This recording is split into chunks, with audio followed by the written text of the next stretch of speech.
Tout de suite, la maison de Christian avec Christian Pesset. Eh bien, bonjour, bienvenue dans la maison de Christian, dans ce nouvel épisode, dans votre émission Web TV et podcast donc en audio pour aménager, équiper, restaurer, rénover, notamment sur le plan énergétique, votre habitation, votre logement, votre maison individuelle ou votre appartement. Alors vous retrouverez comme d'habitude cette émission à partir du samedi matin sur le site reno-info-maison.com, le site sur lequel vous pouvez poser toutes vos questions, également sur la page Facebook dédiée à l'émission, sur LinkedIn et sur les principales plateformes de podcast. Et également évidemment sur notre chaîne YouTube, une chaîne spécifique donc à l'émission. Alors dans cette émission, je vais répondre à la question de Victor. Victor qui me demande comment éviter les feux de cheminée. C'est une bonne question en cette période où on relance donc les appareils à bois et notamment les inserts et les foyers ouverts. Alors mon coup de cœur produit de la semaine, eh bien, ce sera pour un cloueur sans fil. Un cloueur sans fil pour ne pas se frapper sur les doigts, mais vous verrez que c'est très utile quand on fait des travaux sur le bois avec des assemblages cloués. Mais tout de suite, nous allons parler bois tropicaux avec Josepha Coache, qui est coordinatrice de projet à l'ATIBT. Je ne me suis pas trompé, ça m'arrive quand on a comme ça des lettres, c'est pas toujours facile. Alors c'est quoi l'ATIBT? Eh bien c'est l'association technique internationale des bois tropicaux qui assure, alors je cite, la promotion d'un commerce durable, éthique et légal des bois tropicaux en tant que matière première, naturelle et renouvelable. C'est un beau projet finalement. L'invité de Christian Pesset.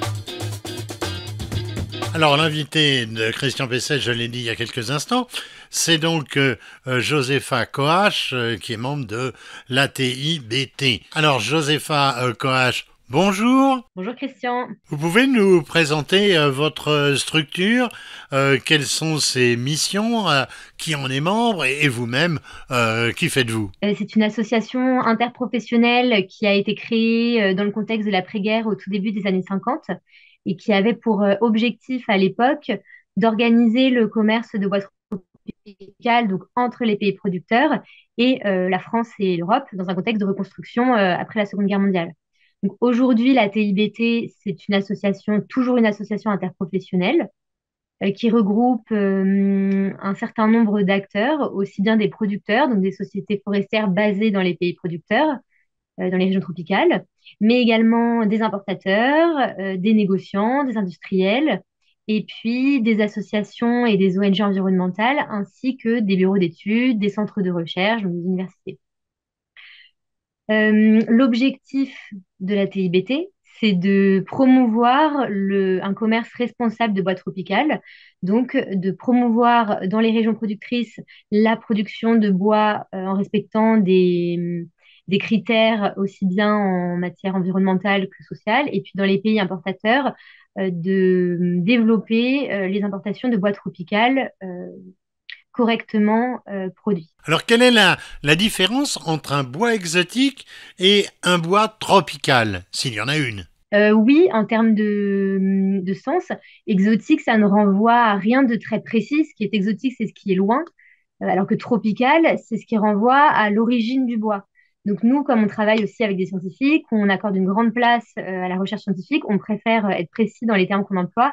Et parler de bois tropical, ça renvoie précisément à l'origine du bois, qui est un bois qui a été récolté, qui a été produit dans des régions tropicales. Alors j'ai vu que l'objectif de votre association est, je cite, et je l'ai cité déjà tout à l'heure d'ailleurs, au début de cette émission, pour un commerce de bois tropical légal et certifié. Alors ma question c'est, est-ce que tous les pays concernés par votre action ont un cadre légal d'abord et le font-ils respecter? On travaille principalement dans les pays du bassin du Congo, également aussi dans certains pays du bassin amazonien. Les pays ont un cadre légal, ce qu'on appelle un code forestier. Dans les pays du bassin du Congo, les forêts sont propriété de l'État, donc elles sont de l'ordre du domaine public et elles sont attribuées à des sociétés forestières, à des concessions pour une durée déterminée. Donc, il y a un cadre légal qui existe, que les sociétés sont dans l'obligation de respecter. Sans certification, pas forcément garantir que le bois est légal, mais il y a un cadre légal qui existe. Quand on abat un arbre géant, comme j'en ai vu sur votre site, est-ce que malgré tout, on ne participe pas à la déforestation?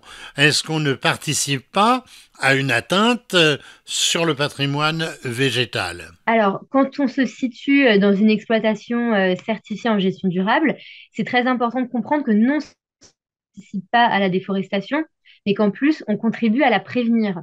Parce que quand on abat un arbre dans une société certifiée, alors non seulement on abat très peu d'arbres, hein, on abat un arbre à l'hectare tous les 25 à 30 ans, on donne une valeur économique à ce bois. Donc la forêt en elle-même est source de revenus pour les pays producteurs et ça prévient donc la déforestation qui, je le rappelle, hein, la déforestation, c'est la conversion de ces zones forestières, notamment en terres agricoles.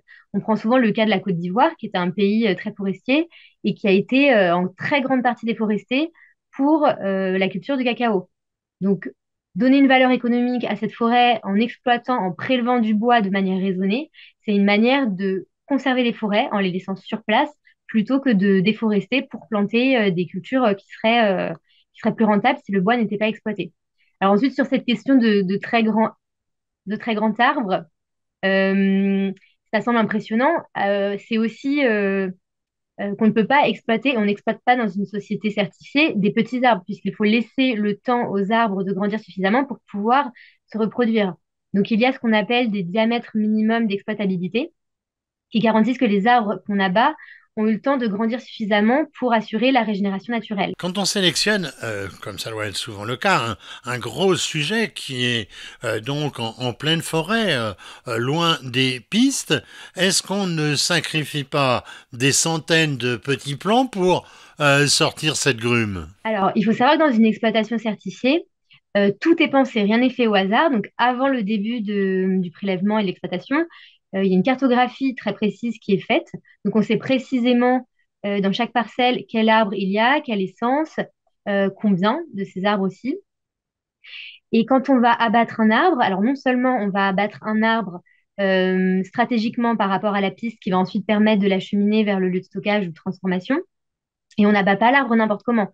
On a un matériel spécifique, le personnel est formé et on utilise ce qu'on appelle les méthodes EFIR, donc les méthodes l'exploitation forestière à impact réduit, qui permet justement de prélever du bois en limitant au maximum les dégâts qui peuvent être faits aux écosystèmes. Donc on appelle ça l'abattage contrôlé notamment. On abat vraiment l'arbre dans un angle très spécifique qui diffère toujours. On prend en compte tout ce qu'il y a autour de l'arbre de manière à ce que l'arbre tombe sans faire de dommages autour. Ça veut dire quoi une gestion durable des ressources forestières tropicales? Alors, une gestion durable des ressources forestières en zone tropicale, comme je le disais, ça implique déjà de donner une valeur économique au bois en tant que tel, à la forêt, qui devient une source de revenus pour les pays producteurs et aussi une source d'économie parce qu'ensuite, il y a toute l'économie de la transformation autour de ce bois. Et c'est une exploitation qui permet la régénération naturelle, c'est-à-dire qu'on va prélever un arbre et ensuite, derrière, la forêt se régénère. Elle n'est pas menacée par cette exploitation. Alors parmi vos membres, il y a évidemment des forestiers, c'est la moindre des choses, qui vivent de la coupe des arbres. Est-ce qu'ils ne contribuent pas eux-mêmes à la déforestation? Alors non, ils ne contribuent pas à la déforestation à partir du moment où ce sont des forestiers, et nos membres sont des forestiers, qui respectent non seulement des critères de légalité, mais aussi des critères de gestion durable. Donc, c'est-à-dire que voilà, ils vont mettre en place une cartographie très précise de leur concession avant l'exploitation. Ils vont sélectionner très précisément les arbres à abattre sans mettre en péril la régénération naturelle des écosystèmes forestiers. Ils vont tenir compte aussi des populations qui vivent dans les concessions ou aux abords des concessions, parce que c'est important de savoir aussi que la gestion durable, ça n'inclut pas seulement des critères environnementaux, mais aussi des critères sociaux. Donc non seulement ils ne participent pas à la déforestation, mais en plus ils préviennent la déforestation. Alors, couper des arbres, ça a forcément des conséquences sur la faune et sur la flore. Est-ce que vous agissez aussi pour leur protection? Oui, tout à fait. C'est assez intéressant d'observer ce qui se passe dans une concession forestière certifiée. En termes de faune notamment, il y a un certain nombre d'études maintenant qui ont été menées sur la présence notamment de grands mammifères dans les concessions forestières certifiées. Et on sait aujourd'hui que quand on compare une réserve naturelle, un parc naturel avec une concession forestière certifiée en gestion durable, on a plus d'animaux, on a plus d'éléphants notamment et de grands primates dans une concession certifiée que dans un parc naturel.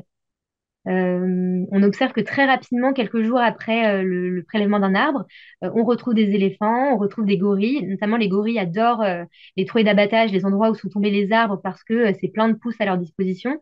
Donc, bien sûr, la question de la faune est prise en compte. Et les sociétés certifiées travaillent d'ailleurs souvent avec des ONG et des associations environnementales. Alors merci Josépha Coach, je rappelle, vous êtes coordinatrice de projet à l'ATI BT. Votre question à Christian Pesset. Alors la question qui m'est posée aujourd'hui, elle me vient de Victor. Que me dit Victor ? Notre maison a failli brûler suite à un départ de feu de cheminée. Pourtant, une entreprise de passage a bien fait un ramenage avec un gros aspirateur. Heureusement, les pompiers ont très vite éteint le feu. Notre assurance refuse de nous indemniser. Nous avions pourtant une facture, mais ils disent qu'elle n'est pas valable. Pourquoi est-ce normal ? Me demande Victor.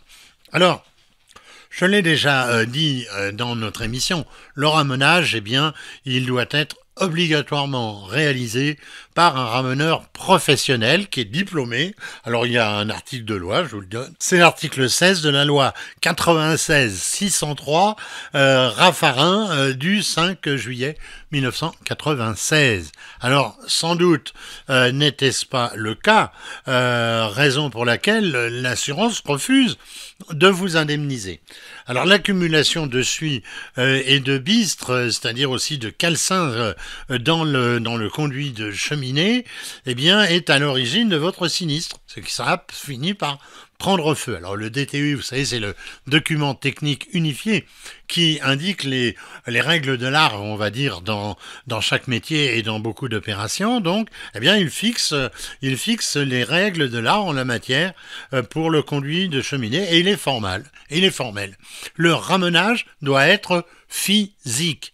Alors, il ne peut pas être chimique, les bûches de ramenage, ça ne sert à rien, et il ne peut pas non plus être fait par aspiration aux yeux de ce DTU. Malheureusement, je sais qu'il y a beaucoup de chauffagistes qui procèdent ainsi.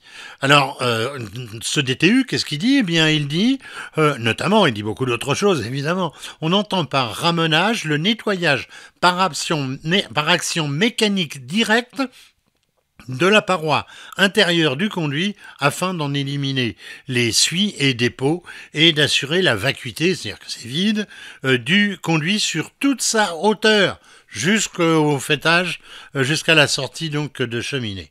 Alors, eh bien, c'est pourquoi le DTU, en fait, ne valide pas le ramenage par aspiration. Alors, un certificat de ramenage a dû vous être délivré, encore faut-il qu'il soit authentique, parce que ça c'est un autre problème.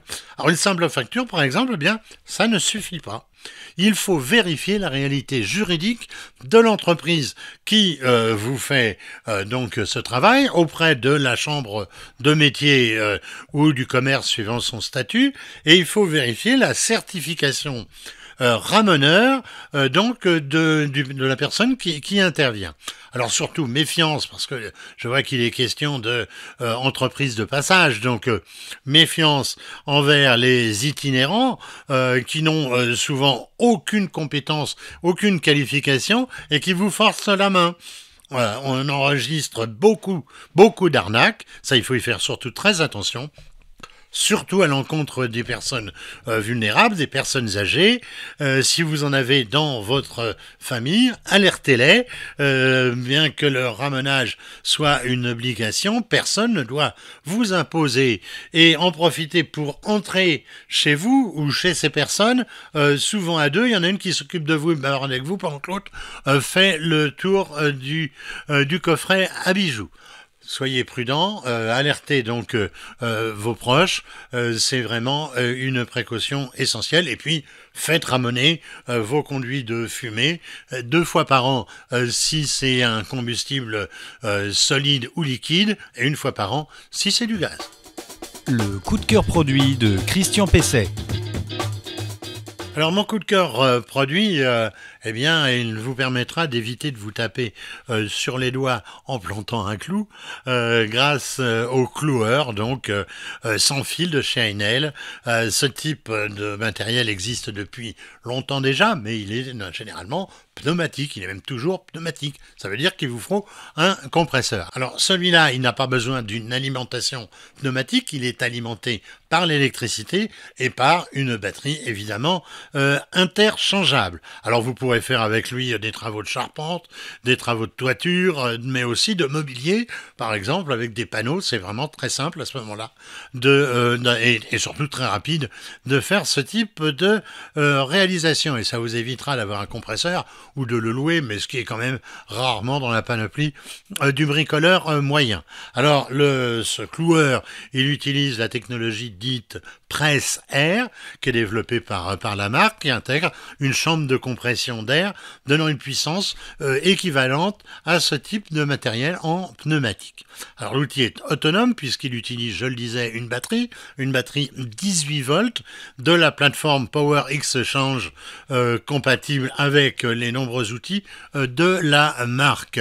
La puissance de ces batteries va de 2 à 8 ampères-heure suivant les travaux que vous avez à réaliser et à la puissance dont vous avez besoin. Alors la cadence de clouage est impressionnante puisqu'elle atteint 60 coups minutes. C'est quand même une puissance de frappe considérable. Le magasin de l'appareil, il contient il contient jusqu'à 100 clous. Bien sûr, ce type d'appareil suppose des précautions.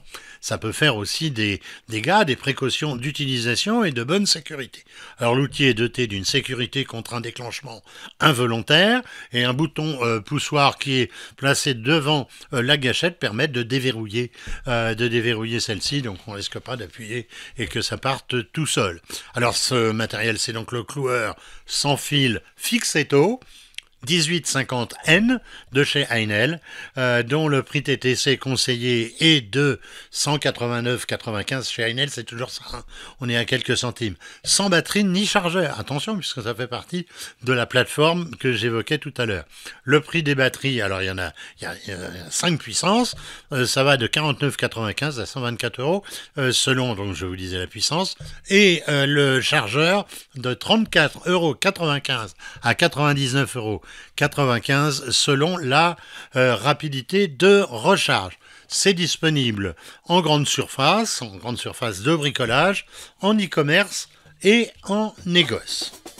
Alors voilà, eh bien là, je le disais avec un peu de tristesse, parce que j'ai toujours de la peine à vous quitter. Alors voilà, l'épisode du jour et de la semaine de la maison de Christian touche à sa fin. Bientôt vous aurez une nouvelle émission. Cette émission nouvelle, eh bien, elle aura lieu samedi prochain à partir de 8h. Alors cette émission, vous la retrouverez évidemment sur renoinfomaison.com, notre site internet, sur les principales plateformes de podcast, sur LinkedIn, sur Facebook et sur notre chaîne YouTube. Travaillez bien, ne présumez pas de vos forces, faites appel à un professionnel quand c'est trop compliqué ou trop difficile pour vous, et passez évidemment un très bon week-end et une bonne semaine. À la semaine prochaine.